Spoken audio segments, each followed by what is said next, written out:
In a video before, Dr. Cohen, you mentioned something about that, you're not only just straightening out the teeth, which is beautiful, wonderful, and which is probably the main purpose why 98% of people come in. But you help with, you mentioned the word sleep apnea and make sure that the airways are open.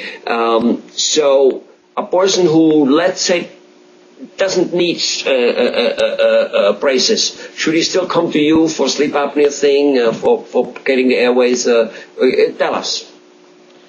Really, the first line of evaluation of sleep apnea problems really should be with the physician and having a sleep study. There really is no way of proving someone has sleep apnea difficulties. You can guess that you do. People that wake up tired, if your mate tells you that you keep them awake at night, you stop breathing at night. There are a lot of signs of sleep apnea difficulties, but the only real way to prove it is through a sleep study. I get involved for a few reasons. Number one, areas it's being shown that when the jaw structures are really narrow, it tends to kind of crowd the tongue out, and as you squeeze the tongue, it tends to move backwards in the mouth.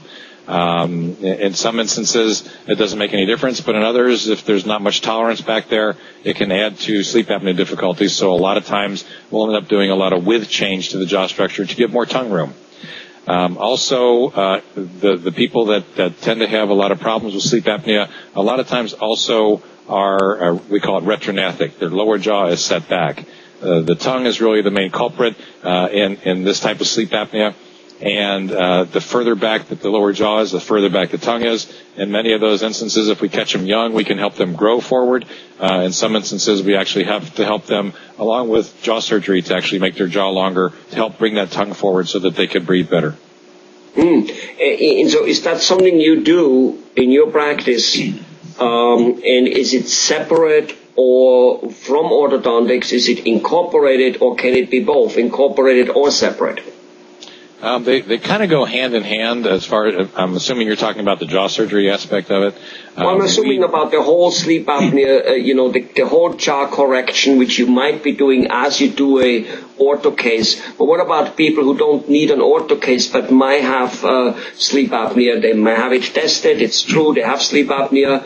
And there are, of course, the oxygen machines they can put on, and they work wonderful, except people don't like to sleep with them, so they toss them off. And in that case, if there's structural things that I can address, then it's worthwhile for me to get involved, because then I can actually improve something. The CPAP that you mentioned statistically is about 50% effective. It really is 100% effective when it's used, but it's only used about 50% of the time. At least from all the statistics. There are appliances that can be made to help position the jaw and or the tongue forward, and in some instances that helps tremendously too. I don't tend to do too much of that. I have a good friend of mine who specializes in that. He's a fellow of the American Academy of Sleep Dentistry, and so I kind of let him do most of those appliances. But I get involved in areas where there's enough structural problems that I could actually make a huge difference in a person's life by being involved orthodontically and in working along with, many times, the oral surgeon to help fix the problem. Okay. Summarize again in a bulletin point way what those huge differences are. You mentioned them in another video, but you surely didn't mention them here. So just give us a short overview what those huge differences are. Good-looking straight teeth, that's one. We got that. Yes, well, good-looking straight teeth, as I said, that's kind of a byproduct of what we do. If we make things fit together properly, they're going to be straight. We also want to make sure that the widths of the jaws are correct. The better width problem that we correct, the better, more room that the tongue has, and the better function that the tongue will have. We also want to make sure that our jaw front to back wise is in the proper position. The lower jaw holds the tongue. If the lower jaw is too far back, the tongue's too far back. And we want to make sure that it's in the proper position to have the tongue in the proper position also.